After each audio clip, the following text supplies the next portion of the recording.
Shalom, naitwa Happiness Sengi. Hii ni madhabahu ya zamu ya maombi Tanzania, mahali ambapo waombaji kimahususi wenye mzigo wa kuombea nchi na mambo ya usio nchi ya Tanzania tunakutana na kumsihi Mungu, kumkumbusha Mungu kwa habari ya Tanzania. Habakuka alipoona mambo ya nchi yake, ya jamii yake hayaendi vizuri, alisema mimi nitakaa kwenye zamu yangu. Nisikie Bwana atasema nini kwa habari ya malalamiko yangu, kwa habari ya mambo haya yote yanayoendelea kwenye nchi yangu. Kwa hivyo na sisi wa Tanzania, sisi tumkumbushao Bwana, hatuna budi ya kupanda kwenye mnara. Mnara ni maombi, sio kitu kingine. Hatuna budi kupanda kwenye mnara ili tusikie Bwana atasema nini kwa habari ya Tanzania. Atasema nini kwa habari ya watoto, kwa habari ya elimu, kwa habari ya afya, kwa habari ya kila kitu kinachohusu Tanzania, uchumi wa Tanzania. Tumsikie Bwana anasema nini kwa habari ya Tanzania. Bwana Yesu asifiwe. Kwa hiyo ikiwa unamfahamu muombaji mwenye mzigo wa kuombea nchi, lakini wote wenye mapenzi mema na Tanzania, tafadhali share na wao video hii, lakini pia like, ili waombaji waweze kujua ya kwamba kumbe kuna platform ambayo tunaweza kupaza sauti zetu kwa pamoja, ili Mungu aweze kutenda kwa habari ya Tanzania, ili Mungu aweze kuifanya Tanzania kwa sifa duniani. Haleluya. Unajua nchi ni kama nyumba. Sasa wewe ukiwa unakaa kwenye ile nyumba, kuna vitu ambavyo utapaswa kufanya.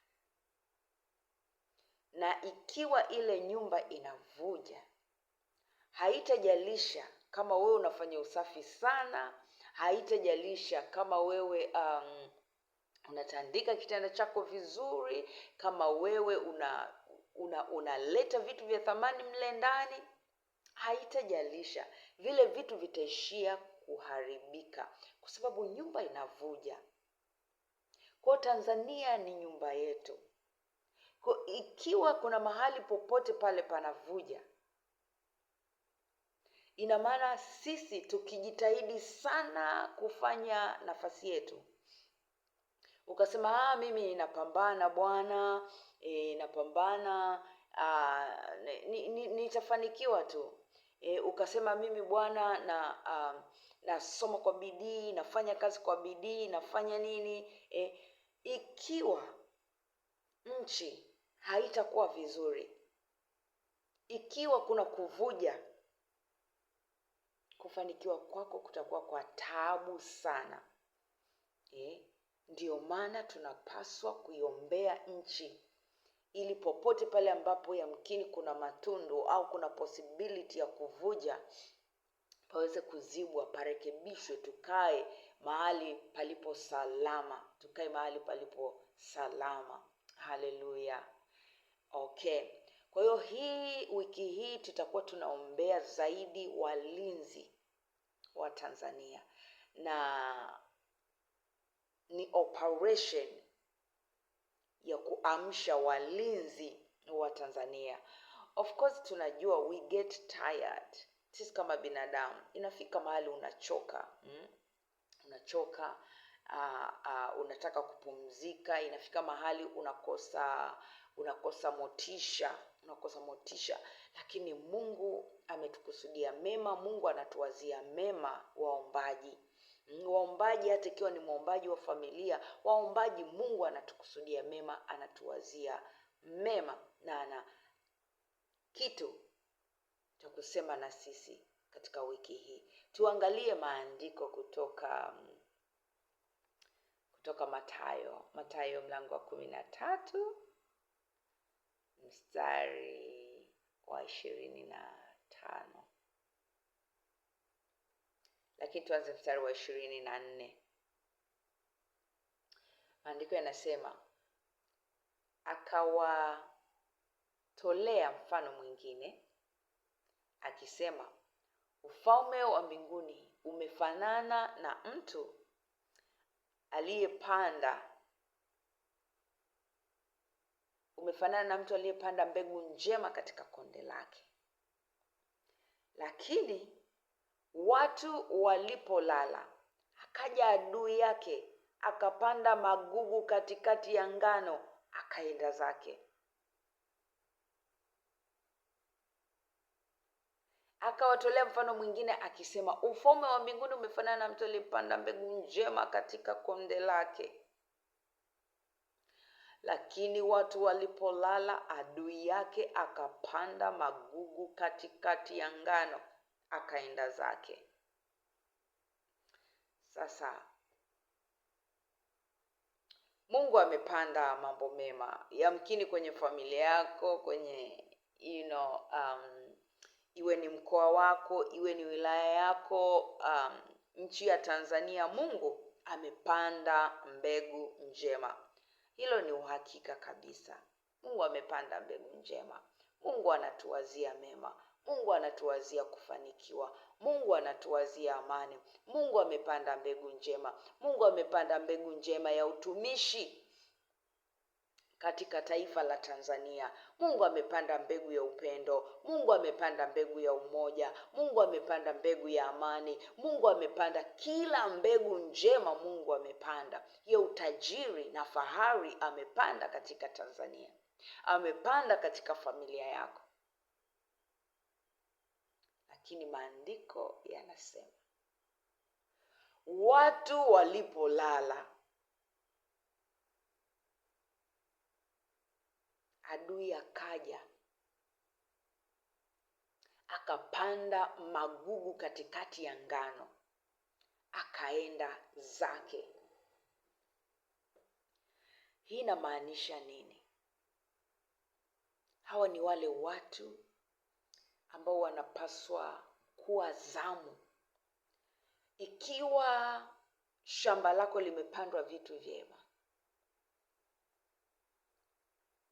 ikiwa nyumba yako imejaa vitu vya thamani, haupaswi kulala.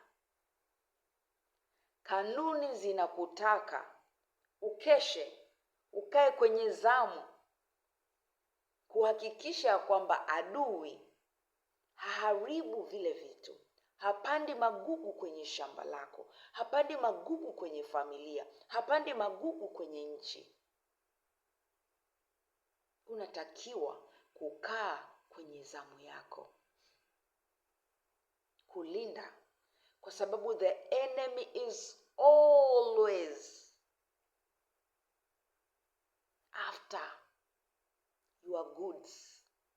Mara zote adui ananyemelea, anafuatilia mali zako aweze kuziharibu.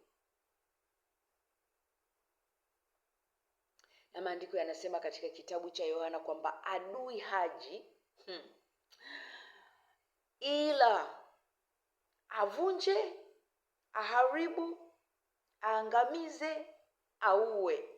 Yaani adui akija hana ajenda nyingine isipokuwa ya kuua, ya kuvunja, ya kuharibu, ya kuangamiza kabisa, kuhakikisha kwamba hakipo hicho kitu kwenye uso wa dunia.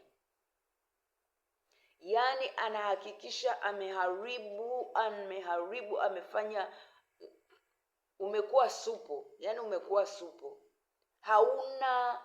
Anahakikisha kwamba hakuna uwezekano wa kurejesha. Huyo ndo adui. Kwa hiyo walinzi wa Tanzania, walinzi wa jamii, walinzi wa taasisi, wa sectors, popote pale ambapo Mungu amekuweka, wengine kwenye shirika, kwenye ofisi, popote ambapo Mungu amekuweka, maandiko yanasema ukae kwenye zamu yako, usikae kimya, umkumbushe Bwana. Kwa sababu unapolala, adui anakuja, anapanda magugu. Magugu yanaota na ngano, yanaharibu ngano, yanaharibu vitu vyako vyema. Hakuna muda wa kulala. Na kwa context hii, kulala hakumaanishi kwamba umelala usingizi umefunga macho. Unaweza ukawa umelala lakini spiritually uko active. Unaona vitu vinavyoendelea kwenye ulimwengu wa roho, kiasi ambacho usingizi wako ni wa faida sana, kwa sababu ukiamka unaamka na mafunuo, unaamka na majibu ya changamoto ambazo jamii inakabiliana nazo. Kulala ni ile hali ya kwamba hauko active kiroho. Umechoka, umekata tamaa, hausomi neno tena. Nguvu ya kuomba, ule moto wa kuomba haupo tena. Huko ni kulala. Huko ni kulala, kutokukaa kwenye zamu yako. Kulala ni ile hali ya kwamba sasa umeanza kucompromise. Unampa adui mkono wa shirika. Unakaa barazani pa wenye mizaha. Unakwenda katika njia za wasio haki. Huko ni kulala. Huko ni kulala. Mungu anatutaka tukae macho. Na walinzi wanapolala ni hatari. Ni hatari kwa sababu adui anaingia easily. Anaiba, anaharibu. Anakamilisha ile nia yake ya kuharibu. Ikiwa unamfahamu muombaji, mlinzi, muamshe. Mwambie huu ni wakati wa kuamka. Hii ni operation ya kuamsha waombaji, walinzi. Haleluya, katika ngazi zote. Basi tumuombe Mungu uamsho. Tuombe uamsho kwamba Mungu aamshe roho za waombaji. Mungu aamshe moto wa kuomba ndani yetu. Baba, katika jina la Yesu, asante kwa kusema na sisi, asante kwa neno lako, asante Roho Mtakatifu. Tunaomba toba, tunaomba rehema kwa kulala, tunaomba toba, tunaomba rehema kwa kulala na kuruhusu adui kupanda magugu kwenye shamba ambalo umepanda mbegu njema, mashamba ya familia zetu, mashamba ya huduma, mashamba ya wilaya zetu, ya nchi yetu. Baba, tunaomba toba, tunaomba rehema, tunaomba utusamehe Bwana. Kwa kulala usingizi, kwa kuchoka, kwa kurudi nyuma, kwa kukata tamaa, kwa kucompromise na adui. Baba, tunaomba toba, tunaomba rehema. Utusamehe, ututakase kwa damu yako, ututakase kwa damu yako Bwana. Tupate kibali tena mbele zako, tupate kibali mbele zako, kibali cha kupanda katika mlima wako Bwana, ili kuleta hoja zetu, maombi yetu, na kwamba wewe ukapate kujibu na kuiponya nchi yetu Bwana, katika jina la Yesu. Lakini tunaomba amsha roho za waombaji, amsha roho za waombaji Bwana, amsha roho za waombaji. Leta uamsho binafsi, leta uamsho binafsi, uamsho katika familia Bwana. We cry for revival, Lord. We cry for revival. Bring revival. Leta uamsho, revive our spirits, oh Lord.